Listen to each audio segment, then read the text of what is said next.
Hi Explorers, I'm Mrs. Norris and I'm going to be reading Chapter 75, The Last Rifle. With the target deactivated, Recco 1 calmly moved on to the next phase of his mission. He limped through the gravesite and began collecting every single robot part. He splashed into the shallows and returned with a foot. He shook the sand from a cracked torso. He pulled a head out from the tide pool. Each part was then piled around Roz's lifeless body. Brightbill watched in horror as his mother slowly disappeared under a pile of parts. Roz looked just like the dead robots, but she wasn't dead. She had simply been shut down. "Don't do it, Brightbill!" The flock tried to stop their leader. "It's too dangerous." But the goose was determined to bring his poor mother back to life. Brightbill crouched low to the ground and slowly moved toward the pile of robots. And when Recco 1 limped away to collect another part, Brightbill sprinted over the rocks, pushed past arms and legs, and squeezed into the pile. Click! A muffled voice echoed across the shore. "Hello, I am Rosum, Unit 7134, but you may call me Roz." Brightbill hugged his mother's face as her computer brain rebooted. "Mama, wake up!" "What happened?" she said finally. "Where is the Recco?" "He's coming this way." "What were you thinking, Brightbill? You must leave now before he kills us both." "I was so scared, Mama," cried the goose. "I didn't know what to do." Heavy footsteps stomped toward them. Robot parts were knocked aside, and then Recco 1 looked down with his glowing eyes. Brightbill tried to squirm away, but thick fingers locked him around him like a cage. "Mama, help!" cried Brightbill as he pulled up from the pile. "Please do not hurt my son," begged Roz. "He is harmless." Recco 1 paid no attention to Roz. He just held up the goose in his giant hand, ready to crush the life out of him. Mist swirled in the breeze. Waves slashed against the rocks, and seagulls circled above.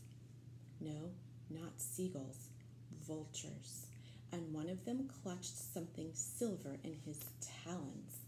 The vulture spiraled down, and Recco 3's rifle clattered onto the shore.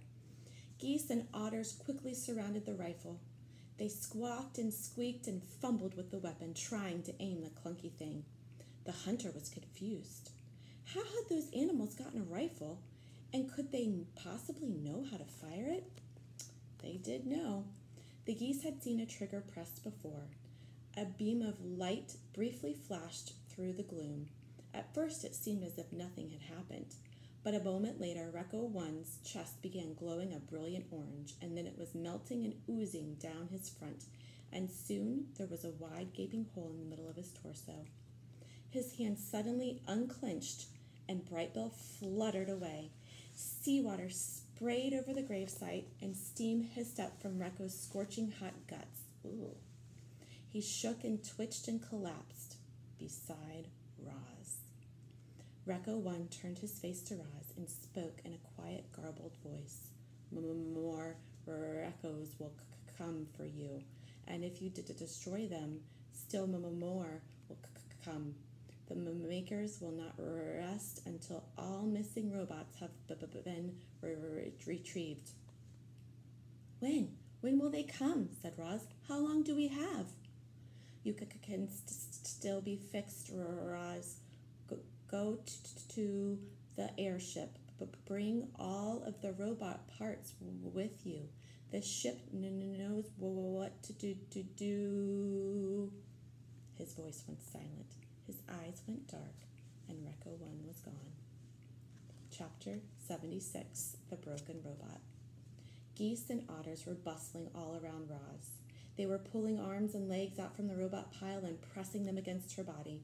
They were hoping to hear thwop sounds, and that the robot limbs would snap right into place, and Roz would return to her old self, and life on the island would go back to normal. But nothing happened. No matter what they did, the limbs wouldn't attach. Our robot's body was too badly damaged. "I'm sorry, Ma," said Brightbill, his voice trembling. "I thought this would work." "It's okay, son," said Roz calmly. "I am lucky I can still think and speak."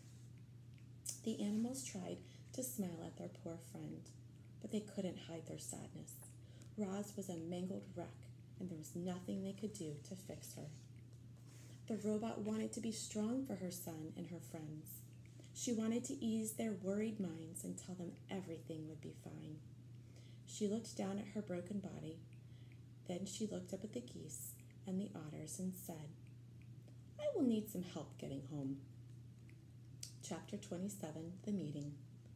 Strong, nimble creatures carried Roz up the sea cliffs and across the island.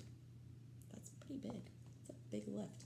They carefully propped her up inside the nest. They built a fire, and then they left the robot with her son. Roz and Brightbill sat there staring at the flames until the goose said, "Do you need anything, Ma?" "I could really use some new arms and legs." The robot chuckled at her own bad joke. "That isn't funny," cried the goose. "My mother is broken, and I don't know what to do about it." "I am sorry for joking." Roz adjusted her voice to a more serious tone. "I know you want to fix me, but there is nothing anyone here can do." At these words, her son looked away. "Brightbill, I am afraid we have some difficult decisions to make. I think you should arrange a meeting of your closest friends. We could use their advice."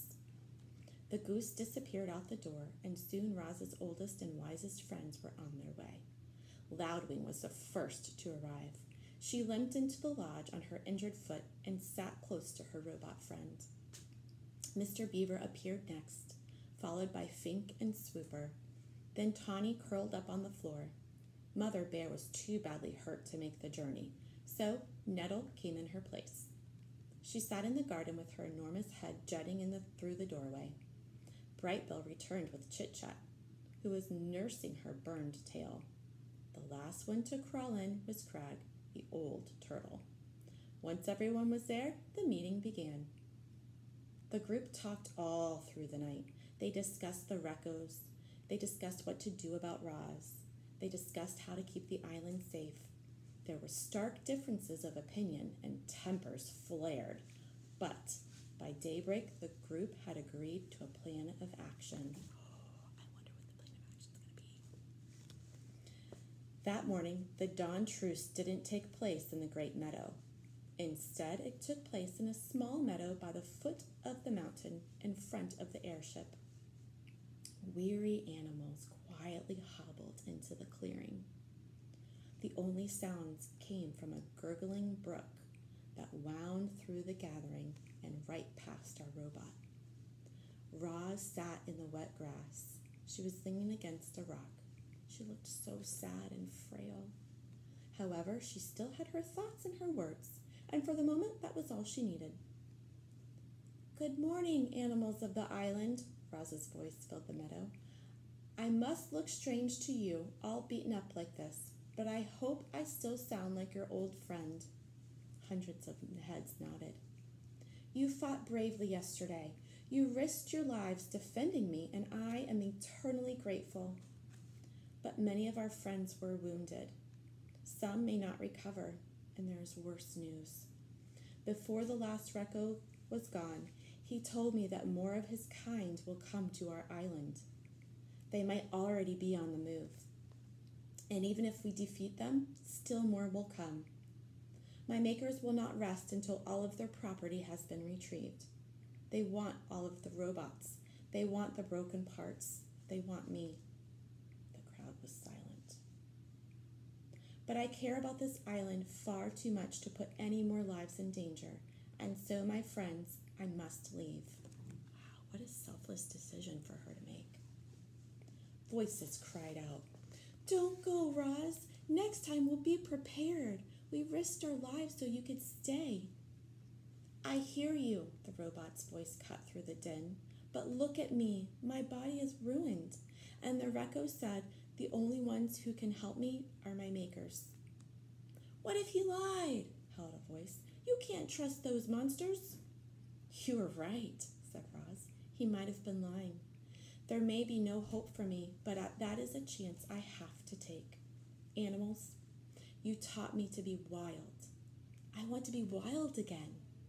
And so I must try to get the repairs I need. It is for the good of me and the island that I return to my makers. A calm settled over the crowd. They knew Roz was right. Have you ever had to make a tough decision like that, boys and girls? Where like you thought, I really don't want to make this decision, but it's for the best. You know what? I'm pretty proud of Roz for making that selfless decision. I can't wait to see what happens next in chapter 78. Keep reading.